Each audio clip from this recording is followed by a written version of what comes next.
दिन भर सांस चलती रहती है, बिना रुके, बिना पूछे।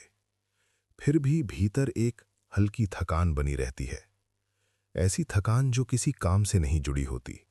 ऐसा नहीं लगता कि कुछ ज्यादा किया है, फिर भी शरीर जैसे पूरे दिन कुछ ढोता रहा हो। शाम होते होते मन भारी नहीं होता, बस धीमा हो जाता है। लोग इसे उम्र कहते हैं, जिम्मेदारी कहते हैं, समय की कमी कहकर आगे बढ़ जाते हैं। लेकिन ये थकान न तो काम से आती है, न तनाव से। ये वहां भी रहती है जहां सब कुछ ठीक चल रहा होता है। जब दिन सामान्य हो, जब कोई समस्या सामने ना हो, फिर भी भीतर कुछ बैठा रहता है। अगर ध्यान दो तो ये थकान अचानक नहीं आती, ये धीरे धीरे फैलती है, जैसे कमरे में धूप कम हो रही हो और किसी को पता न चले। सुबह उठते समय हल्की होती है, दोपहर तक महसूस होने लगती है, शाम तक शरीर खुद को संभाल रहा होता है। रात तक पहुंचते पहुंचते भीतर एक सूखापन सा आ जाता है। अजीब बात यह है कि शरीर बीमार नहीं लगता। सांस चल रही है, दिल धड़क रहा है, आंखें देख रही हैं, सब कुछ काम कर रहा है। फिर भी ऊर्जा जैसी कोई चीज धीरे धीरे पीछे हटती जाती है, जैसे भीतर कोई दीपक हो जो बुझा नहीं है, पर उसकी लौ छोटी होती जा रही है। कभी कभी लोग कहते हैं, आज दम नहीं है। ये बात मुंह से निकल जाती है बिना सोचे, लेकिन उसमें कुछ सच छिपा होता है। दम का मतलब ताकत नहीं होता, दम का मतलब भीतर का सहारा होता है, और वही सहारा सबसे पहले चुपचाप कम होता है। इस थकान में कोई शोर नहीं होता, कोई दर्द नहीं, कोई अलार्म नहीं बजता, इसलिए ये पकड़ में नहीं आती। लोग इसके साथ जीना सीख लेते हैं, इसे अपनी आदत बना लेते हैं, और धीरे धीरे भूल जाते हैं कि कभी भीतर कुछ ज्यादा स्थिर था। अगर इस पल रुककर सुनो तो शायद तुम्हें भी ये महसूस हो। कोई भारीपन नहीं, बस एक हल्की कमी, जैसे कुछ पूरी तरह मौजूद नहीं है। और ये कमी बाहर की किसी चीज से नहीं जुड़ी, ये कहीं भीतर से शुरू होती है। यही वो जगह है जहां ज्यादातर लोग रुकते नहीं, क्योंकि बाहर देखने की आदत है, कारण ढूंढने की आदत है। लेकिन ये थकान किसी वजह की मांग नहीं करती, ये सिर्फ मौजूद रहती है। और सांस, वो लगातार चलती रहती है। सांस चल रही है, इसमें कोई शक नहीं। अगर चल नहीं रही होती तो ये बात यहाँ तक पहुँचती ही नहीं। लेकिन समस्या सांस के होने की नहीं है, समस्या उसकी जगह की है।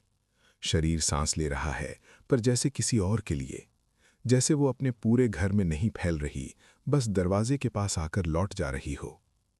अगर ध्यान से महसूस किया जाए तो सांस अक्सर ऊपर ही रुक जाती है, छाती तक आती है, कंधों के पास घूमती है, वहीं हलचल पैदा करती है।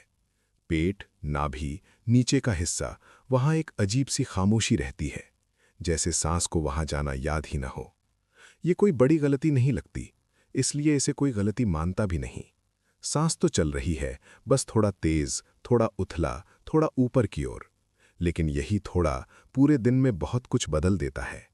शरीर जैसे आधा भरा हुआ रह जाता है। कई लोग इसे आदत समझते हैं, कई इसे स्वभाव। कोई कहता है मैं ऐसा ही हूं। लेकिन शरीर के भीतर ऐसा कुछ नहीं होता जो सिर्फ स्वभाव से चलता हो। वहां हर चीज दिशा से चलती है, और सांस की दिशा सबसे ज्यादा असर डालती है। जब सांस ऊपर अटकी रहती है तो शरीर भीतर से सतर्क बना रहता है, बिना किसी कारण के, जैसे कुछ होने वाला हो, जैसे अभी कुछ संभालना पड़ेगा। ये सतर्कता दिखती नहीं, लेकिन थकाती बहुत है, क्योंकि शरीर आराम में नहीं जाता, भले ही बाहर सब शांत हो। लोग इसे बेचैनी नहीं कहते, क्योंकि बेचैनी तेज होती है।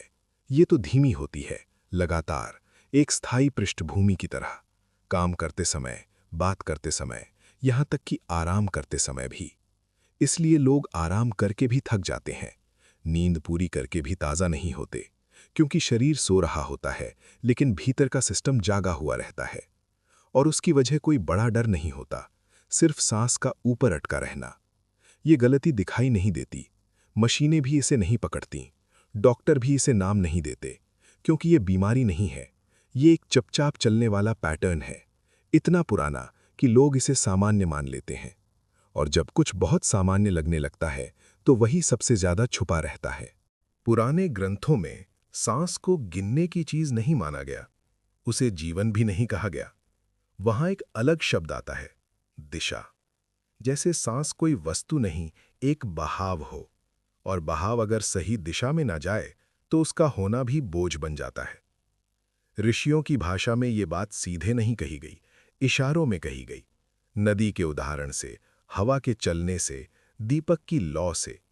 वे बार बार ये नहीं बताते कि सांस कैसी होनी चाहिए। वे बस ये दिखाते हैं कि जब बहाव बदलता है तो सब कुछ बदल जाता है। कई श्लोकों में सांस का जिक्र आता है, लेकिन वो शरीर से ज्यादा भूमि से जुड़ी होती है। ऊपर से नीचे, आकाश से पृथ्वी की ओर। जैसे जीवन को टिकने के लिए नीचे का सहारा चाहिए। ऊपर उठना आसान है, टिकना कठिन। उनके लिए सांस कोई क्रिया नहीं थी, वो एक स्मृति थी। शरीर को याद दिलाने वाली स्मृति कि उसे कहाँ ठहरना है। इसलिए वे कहते हैं कि जो सांस को समझता है वो समय को समझता है, क्योंकि दोनों का बहाव एक जैसा है। पुराने आश्रमों में बहुत कुछ सिखाया जाता था, लेकिन सांस सिखाई नहीं जाती थी। वहां बस वातावरण ऐसा रखा जाता था कि सांस अपने आप जगह ढूंढ ले। मिट्टी, मौन, धीमी गति, कोई जल्दी नहीं, कोई लक्ष्य नहीं। आज ये सब कथा जैसा लगता है, लेकिन उस समय ये साधारण था। इतना साधारण कि इसे दर्ज करने की जरूरत भी नहीं समझी गई। जो चीज रोज दिखती है वही सबसे कम लिखी जाती है। जब वे दिशा की बात करते थे तो वो ऊपर जाने की बात नहीं थी, वो भीतर उतरने की बात थी। जैसे जीवन को फैलने से पहले बैठना पड़े, स्थिर होना पड़े। ये कोई रहस्य नहीं था, इसलिए इसे छुपाया भी नहीं गया। बस समय के साथ दिशा की समझ खो गई। सांस बची रही, लेकिन उसका अर्थ धीरे धीरे मिट गया। और जब अर्थ मिटता है तो आदत बचती है। सांस आदत बन गई, दिशा नहीं रही। आज की भाषा में इसे किसी और नाम से पहचाना जाता है, नर्वस सिस्टम। एक ऐसा सिस्टम जो हर पल ये तय करता है कि शरीर सुरक्षित है या नहीं। कोई खतरा सामने हो या ना हो, ये सिस्टम लगातार संकेत पड़ता रहता है। और उन संकेतों में सबसे पहला, सबसे साफ संकेत होता है सांस का बहाव। जब सांस ऊपर ही घूमती रहती है, सिस्टम को एक अधूरा संदेश मिलता है, जैसे कोई दरवाजा आधा खुला हो, न पूरी तरह बंद, न पूरी तरह खुला। शरीर इसे आराम का संकेत नहीं मान पाता, वो इंतजार की स्थिति में चला जाता है। ये इंतजार बाहर से दिखाई नहीं देता, कोई घबराहट नहीं, कोई तेज धड़कन नहीं, बस भीतर एक सतत रेडीनेस, जैसे अभी कुछ करना पड़ेगा, जैसे अभी सतर्क रहना जरूरी है। और ये सतर्कता धीरे धीरे ऊर्जा को खाती रहती है। साइंस इसे साफ शब्दों में नहीं कहती, वो सिर्फ पैटर्न्स दिखाती है, स्कैन, रीडिंग, डेटा। लेकिन उन सब के पीछे एक सी बात छुपी रहती है। जब सांस नीचे नहीं जाती तो शरीर को टिकने का सिग्नल नहीं मिलता। नीचे जाना यहाँ कोई तकनीक नहीं है, ये एक दिशा है। जैसे जड़ें जमीन की ओर जाती हैं। अगर जड़ें ऊपर ही रह जाएं तो पेड़ खड़ा तो रहेगा, लेकिन टिकेगा नहीं। सिस्टम को सुरक्षा शब्दों से नहीं मिलती, तर्क से नहीं मिलती, उसे सुरक्षा सिर्फ अनुभव से मिलती है। और सांस वो अनुभव हर पल दे रही होती है या नहीं दे रही होती। इसीलिए कई लोग बिना वजह थकते हैं, बिना वजह चिड़चिड़े हो जाते हैं, बिना वजह प्रतिक्रिया दे बैठते हैं। उन्हें लगता है मन ऐसा कर रहा है, लेकिन अक्सर मन बस शरीर का हाल बता रहा होता है। मॉडर्न लैंग्वेज इसे अलग अलग नाम देती है, stress response, alert state, background anxiety.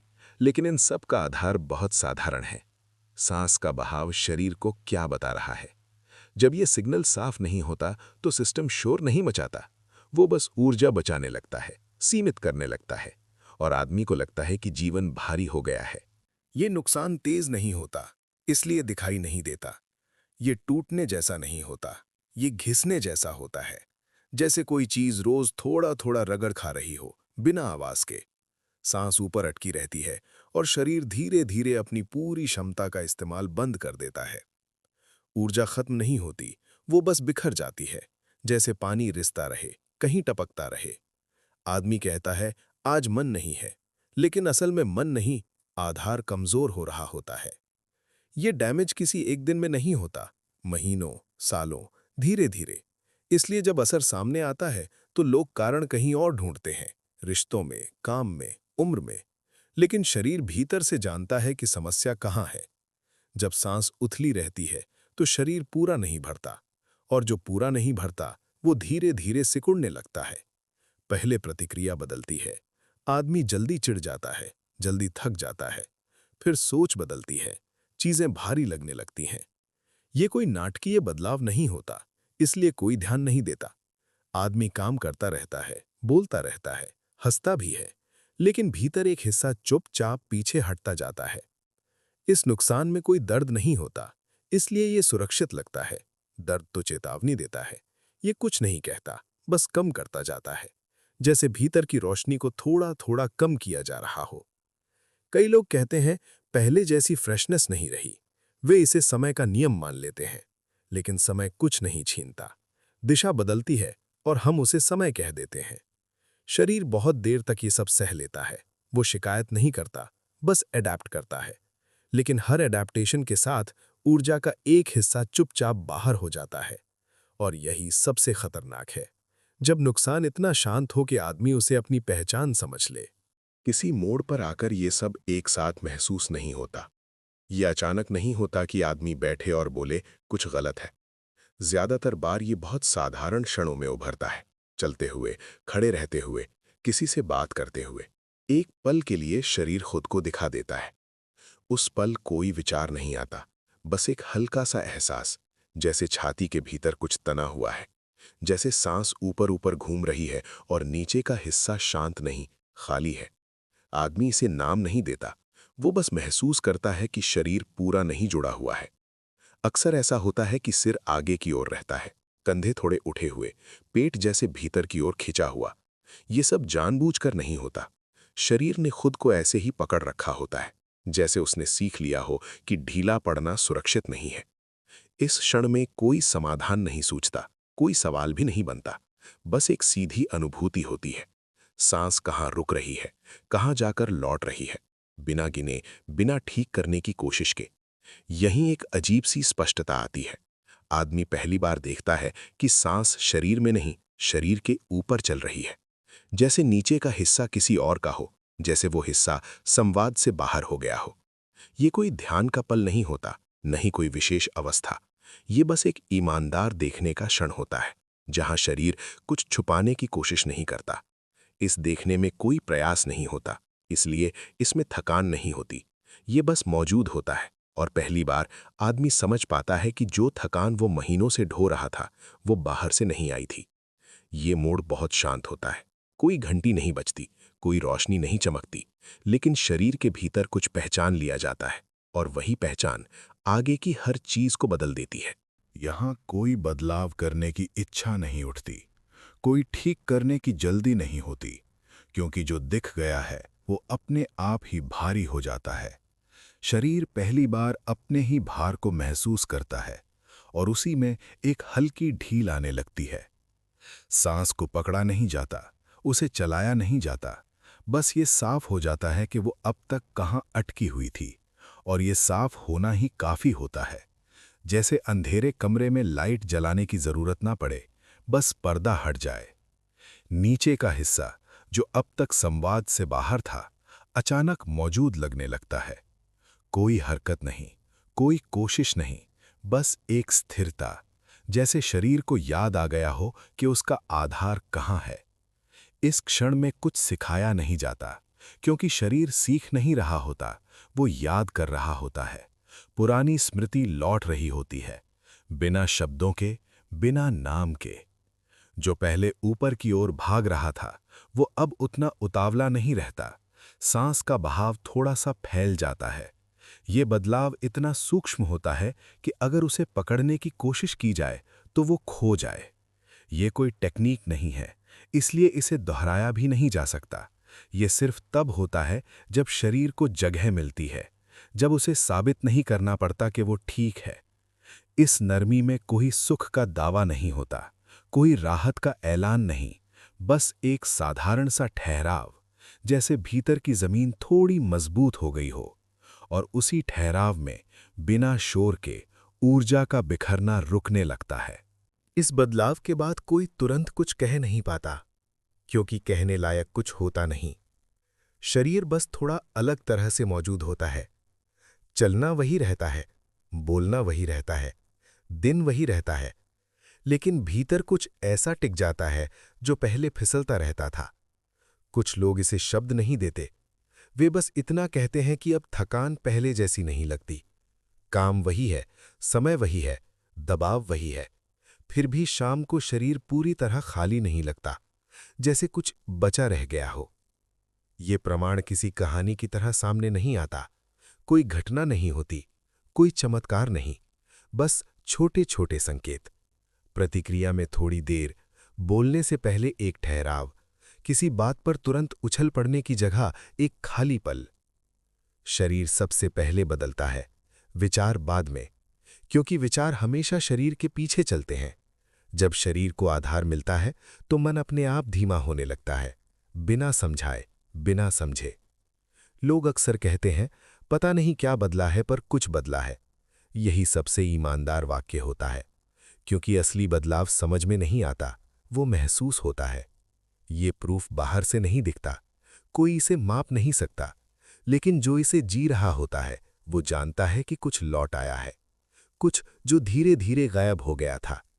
यहां कोई दावा नहीं किया जाता, कोई तुलना नहीं होती, बस इतना साफ होता है कि शरीर अब उतना बिखरा हुआ नहीं है, जैसे भीतर का सिस्टम थोड़ा कम मेहनत कर रहा हो। और जब शरीर कम मेहनत करता है तो जीवन अपने आप थोड़ा हल्का हो जाता है, बिना वजह, बिना कारण। इस बिंदु पर आकर कोई नई पहचान नहीं बनाई जाती, कोई नाम नहीं दिया जाता, बस एक पुरानी धारणा धीरे से ढीली पड़ जाती है।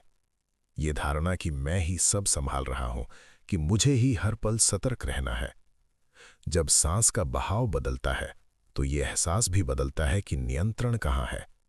पहले लगता था कि शरीर को चलाना पड़ता है, अब दिखने लगता है कि शरीर खुद बहुत कुछ संभाल लेता है, बिना आदेश के, बिना निगरानी के।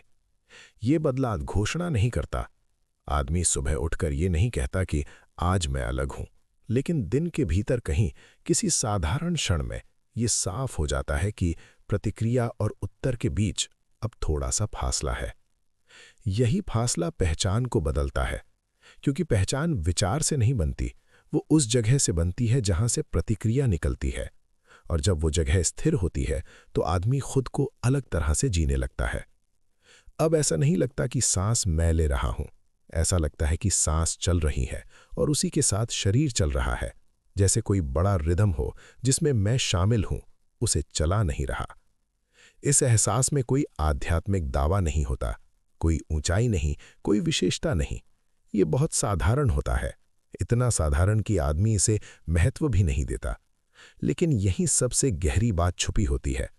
जब कुछ संभालने की जरूरत नहीं रहती, तब ऊर्जा अपने आप टिक जाती है, और जब ऊर्जा टिकती है तो जीवन अलग तरह से जवाब देने लगता है। अंत में कोई निष्कर्ष नहीं निकलता, कोई सीख नहीं मिलती, बस एक शांत सा भरोसा रह जाता है कि सांस मुझे ले जा रही है और मुझे उसे कहीं ले जाने की जरूरत नहीं।